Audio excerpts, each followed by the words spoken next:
Not The Footy Show. Latrell. I wouldn't mind seeing that. Yeah. We should go see. Latrell. I hear it's really hot. No thanks. Maybe some other time. Really? Do you really mean that? Latrell. Now playing at the Paradise 2. My name is Latrell. I'm from Milan. I'm supposed to visit my relatives in Minsk. Latrell. Oh, thanks. Come on, we can still catch most of... Latrell. Rochelle, huh? A young girl's strange erotic journey from Milan to Minsk. Be the ball.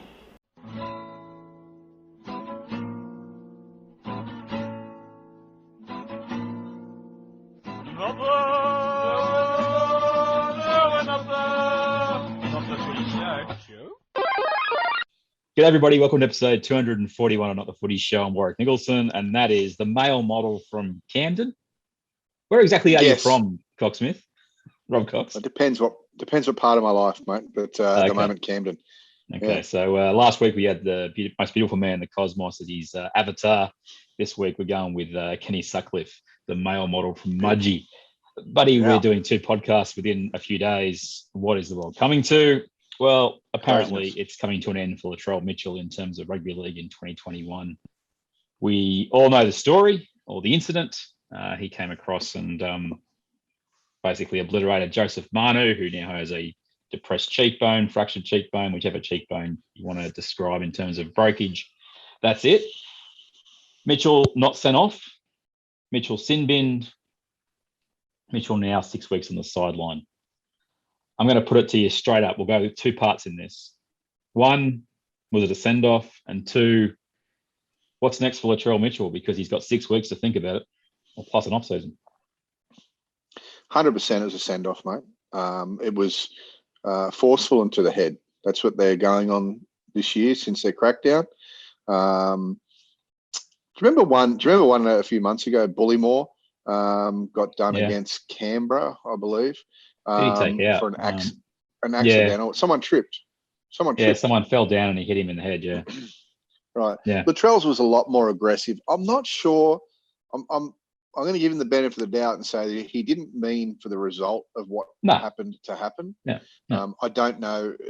Even real hotheads like Latrell these days don't go out to maim somebody. But it was certainly a forceful.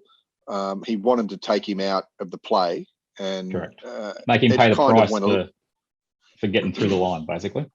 It kind of went a little bit wrong in as much as I don't think he meant to do that to the guy's face, to Joe Manu's face. But it did happen because it was reckless and careless. Yeah. It's in the reckless category. It's past the careless category. That's the reckless category, for sure. Now he must pay his price. And the price is 6 weeks now. It's gone up from the 4 weeks that it would have been because he had loading. He deserves every game of those and maybe more. So absolutely he should have been sent off. They screwed that up. And the Bunker screwed that up. I know that Trent Robinson isn't allowed to say it, but I am. And it was an oversight. It was an oversight by the referee as well because he could see the big screen and seen what happened. And it took a couple of there are people saying at the moment that Klein had said, you're going to get penalised for this. I've seen what's happened, and then wanted to get the Bunker's view of it. Yeah. The Bunker didn't really have a view of it. So Henry Perenara apparently was stood down for the Saturday game for that, and he's also been stood down again this week. To be perfectly honest, I think he needs to be stood down forever. He's been an abject failure as a referee and seemingly as a bunkers man as well, or a bunker man, or whatever you want to call him. We need people in the job that can get the job done, and the job's not getting done. Trent Robinson had every right to be spitting chips after the game. You got to understand, straight after a game, you're probably 50% more emotional than you'd be the next day. But he's just during the game because he's been cited for abusing the referee. Roosters officials have been cited for abusing the referee during the game. Yeah. Sometimes referees deserve it though, mate. I'm serious. Yeah, they're not totally infallible. Sometimes they need a bit of a spray, like most people do to get the job done. A bit of a spray. Players need it. Yeah. I know that it's against the law and against the law of the game and also against the spirit of the game. But, it's what we've all been talking about for the last 3 days, and it's great theatre, like it or loathe it. It's great theatre. It's rugby league, isn't it? It's rugby league, mate. We are so theatre. As for Latrell, what are your thoughts? Do you think he deserved to be sent off? I don't have much sympathy for anyone who's reckless and races out of the line to try and belt someone or runs into a player who's made a break. That happens too much where a fullback will, some fullbacks will take liberties with guys passing the ball. He is completely and utterly responsible for what he did. He leads with his shoulder. He's aiming to absolutely punish Joseph Manu here. And I'm going to bring a quote up that he said during Origin. It explains, I think, where Mitchell comes from and his actions after the incident when he came back from the sin bin. He told Channel 9, I think during Origin, he says, "I love Gags," as in Dane Gagai, "but I don't show no respect on the field. That is how I play." I think that's pretty telling. It sums up some of the things that Latrell's done on the field, even this year and the last year. And he seems to get the benefit of the doubt a lot of the time, but where he's fallen over here is that he's left a mate of his not just injured, but ropeable about the fact that he put him in that situation. And it wasn't until Manu got up and advanced on Mitchell that anyone realised what had happened. And that was the bit that I thought really showed where the bunker let Manu down, or the game down, is that they weren't the one initiating this. It was Manu getting up after getting belted and advancing on Mitchell that made everyone take notice. And that's my issue with the bunker then not realising, hey, it's a send-off. And I'm going to defend Perenara in this sense. We had a lockdown, it's on the brain, a crackdown on Magic Round, and Josh Papali got sent off for launching into someone with his shoulder.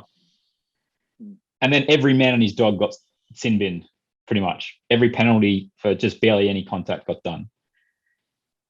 And then the NRL threw all that out for the next 10 weeks. And then we get to this situation where the bunker is called on to make a decision. And yet, what's Perenara supposed to do? Is he supposed to act on what he sees? Or is he supposed to act on where the crackdown is no longer at, or the non-crackdown? And I think that's where I'll defend Perenara. What's he supposed to do? Because the message is so different to what it was when they were trying to protect everybody. Yeah, and look, that's the only. I'm not saying that he made the right. I'm not saying he made the right decision. I'm saying this is the problem with the bunker. It has processes in place, and he has to follow what those processes are. And this is where I go back. It's on Annesley. It's not on Perenara. I'm not giving Perenara any leeway whatsoever, mate. He saw Joey Manu get up. He saw there was a compressed fracture of the cheekbone. He saw that the contact with the head was on the shoulder. He saw Manu leave the field knowing that he's probably got 10 or 12 weeks of rehabilitation to get better again. And still, they only gave him 10 minutes. Absolute disgrace. Agreed. Henry Perenara. You are a disgrace, my friend. His decision was poor. And so I'm not cutting him any slack whatsoever. He deserves to be sacked, and he deserves not to come back to the NRL in any way, shape, or form. But he will be. He'll be back. He'll be back at head office next week after. Mate, I'm not as harsh as you, but I think that the target has to be Annesley. It's not Perenara. Yeah. Annesley, I'm going to quote you something. No, hold on. I'm not going to blame Annesley because he wasn't in the bunker. Okay, he wasn't. He should be in the bunker. I said that for the whole year. Maybe he should be, but he wasn't his one with the one with the finger on the button or the microphone to tell the referee what to maybe which way to go. Perenara saw what happened and sent him for 10. Complete stuff up. Ta-da, H.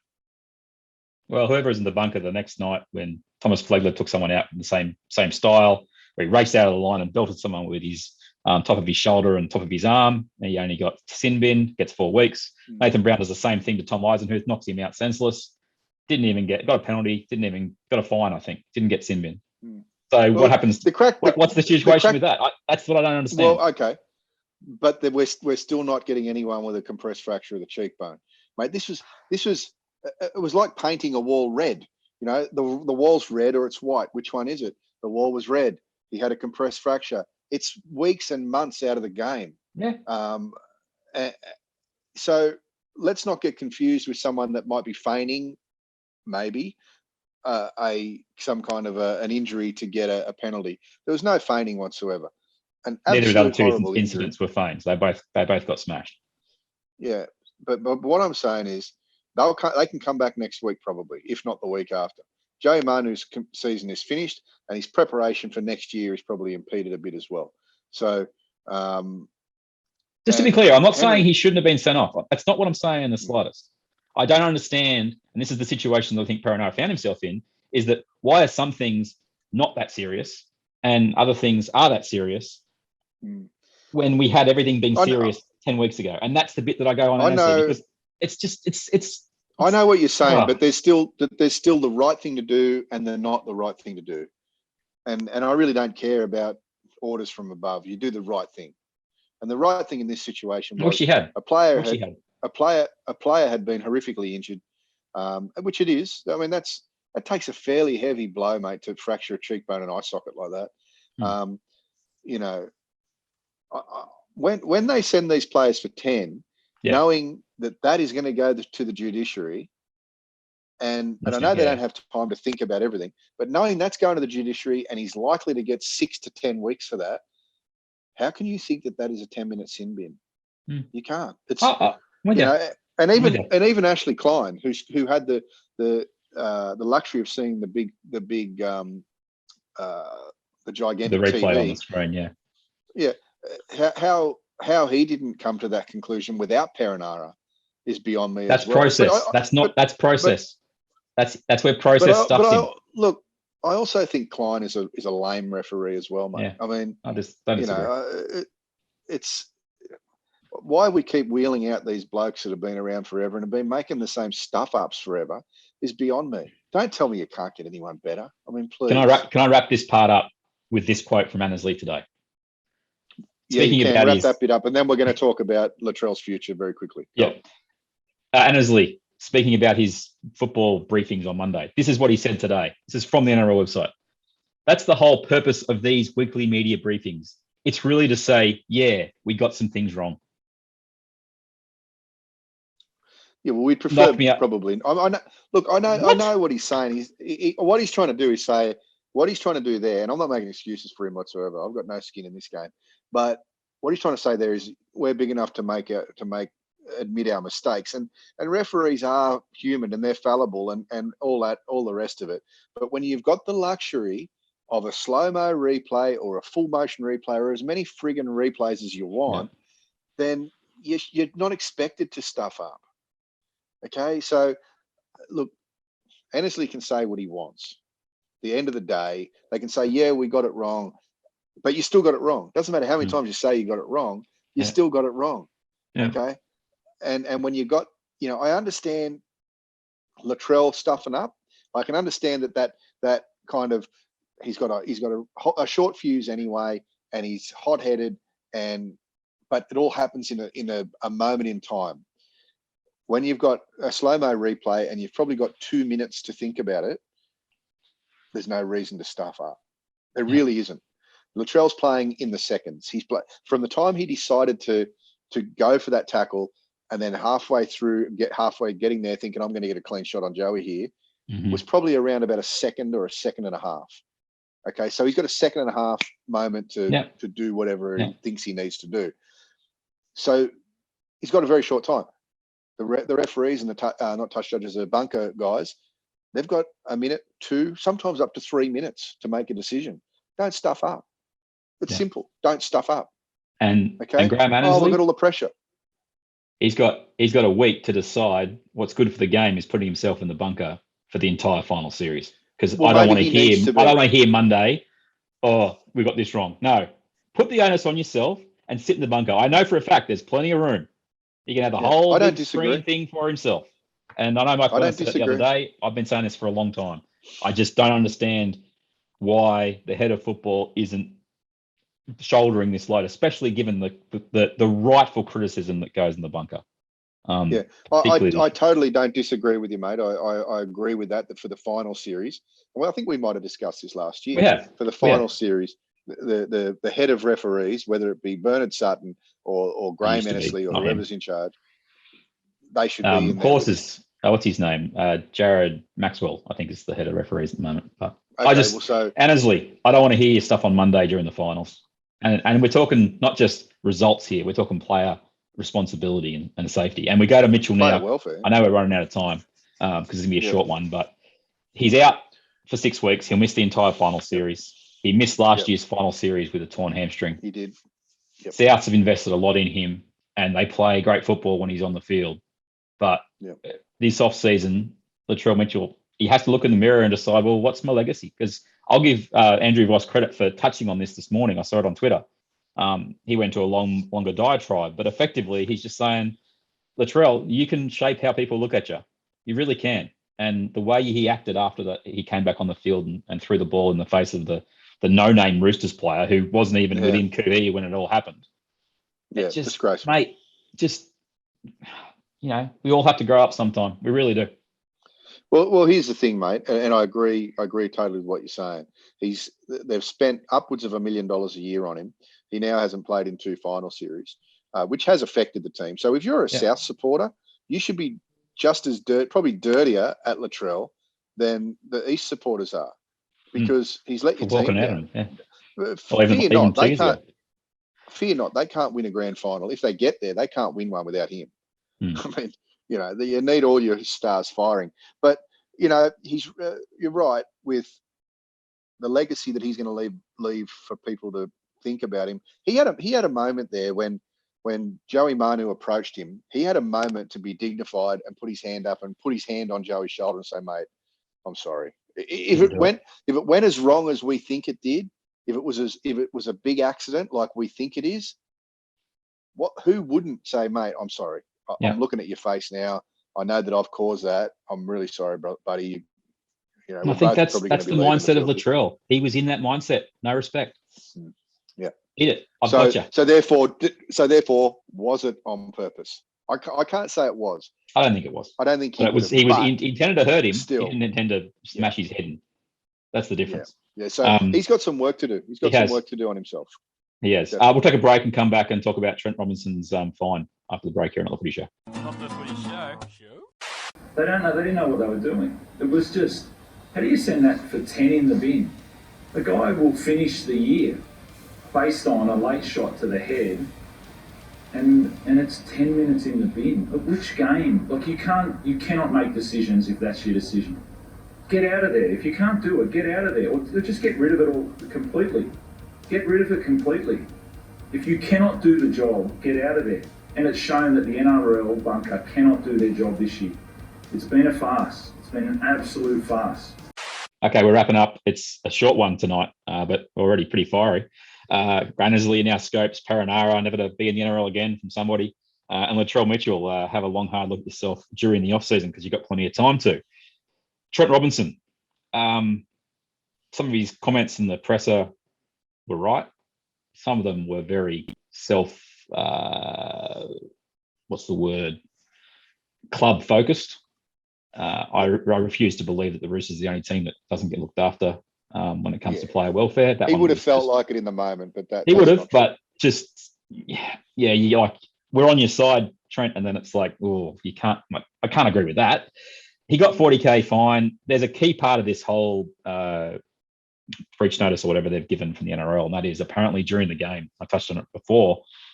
The Roosters coaching staff, that could include trainers, the actual coach, whoever is on the sideline, apparently were abusing the referees after the incident. Where do you sit on that, Coxsmith? Because to me, that's the one where I go, I have no sympathy for you, Roosters, if you're copping a fine. Well, even during the broadcast, I think it was Corey Parker on Fox said that Trent Robinson was having a heated discussion with Chechen, who was the reserve referee. Look, it's not a good look. It's not a good look to, especially that one. Chechen's done nothing. Chechen, in my opinion, one of the best referees in the comp, hasn't stuffed up. He had no control. So that's a little bit overboard. I can understand, though, Robbo being, highly annoyed, knowing that the injuries they've had this year, and by the way, we're not going to name them, but you could name an NRL team out of the injuries that they've had this year, and a pretty darn good NRL team. To lose another one like that, through foul play would be highly disheartening and upsetting.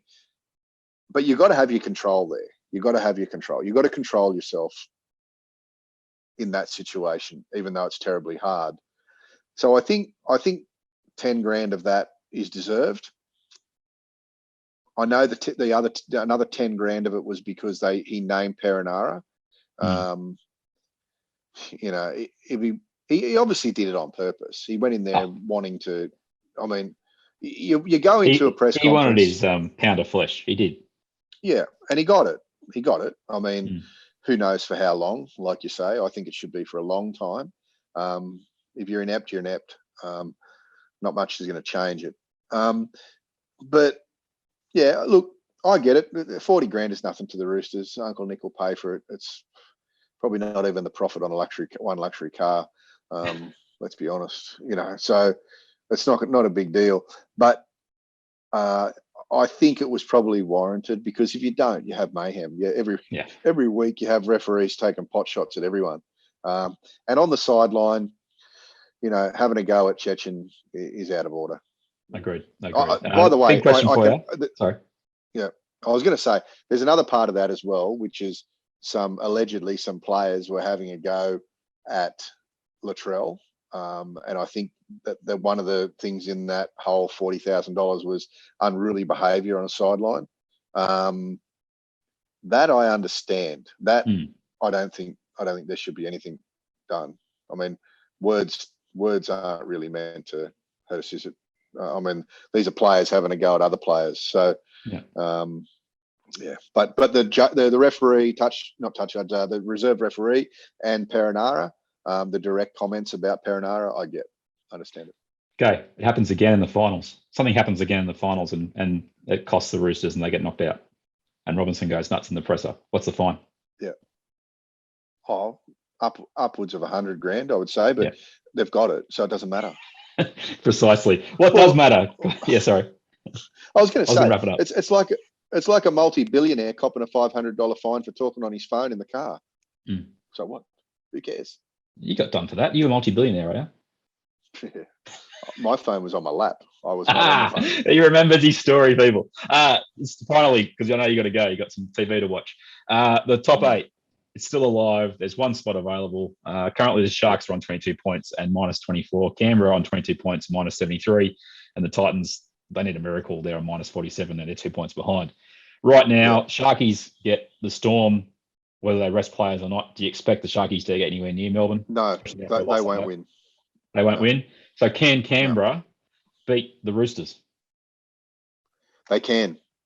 If I had to have a bet on this, and I don't bet, if I had to, I'd back the Raiders in. They're getting Crichton back. They probably get Warrior-Hargraves back. 2 massive ins because their forward pack is just in all sorts of trouble. The Roosters, but losing Manu is big. Josh Morris won't be ready. Canberra, they've lost so many games against bad sides, but you've got a chance. They've also beaten Manly. Yeah, take it, Canberra, if you can. The only other permutation is whether Manly will beat the Cowboys, and they hold basically 4th place in their own hands, so they'll end up finishing 4th. So week 1 of the finals, Storm will win, so that makes the Panthers game irrelevant. Storm, Seagulls, Panthers, Rabbitohs. Probably, if we say Canberra beats the Roosters, it'll be Eels, Canberra, and Roosters, Knights. I'm pretty happy with that as the top 8 teams. Me too. And I think the booby prizes will be going to the Storm and also Parramatta because I don't think that I'd like to play Manly in the first week of the finals. And I think the Raiders can upset anyone above them. Yeah. Honestly, on their day, I think. Parramatta fans, be stoked with your win. You were tremendous. You took it to Melbourne. You didn't concede a try early. We discussed this very quickly during the game, but they didn't concede early points, which is huge when you're playing Melbourne. And then Melbourne, they chased the game. They rushed into things. Tried. They chased the game and they couldn't come back. And good luck to you if you can do that against Melbourne in the big games. Parramatta, enjoy this week. Have a great time. Have a beer. Pat each other on the back, and then watch yourself get beaten by 30 by Penrith this weekend. Because that's what's happening, isn't it, Coxsmith? I think it's going to happen. But, It is. you know, I've been wrong before, but... we're wrong all I've the got a time here feeling. on this show. That's the episode, people. 241. It's Beautiful. done. That's Rob Cox. I'm Warrick Nicolson. Get us everywhere. Give us a rating if you can. We're now on Amazon Music as well. I got an email the other day saying, Amazon Music, we want to put your podcast on. And I went, well, no one's listening on Apple Podcasts or Spotify. So, hey, they might as well not listen on Amazon either. And get us on YouTube. You know where they are. Rob, send us out. Pepsi. You're doing that deliberately now, aren't you? What? What? Feigning that you forget. Not the Footy Show. Ready? You happy with Fabio, or do you want a different one this week? Fabio's cool. Give me a random male model from the. I'll put Ken Sutcliffe up actually this week. There you go. Yeah, put him up. Yep. That'll do. Not the Footy Show. It's people's escape. It's people's relaxation, and we need to do everything in order to continue that great tradition of. Not the Footy Show. Birthday boy. Pepsi.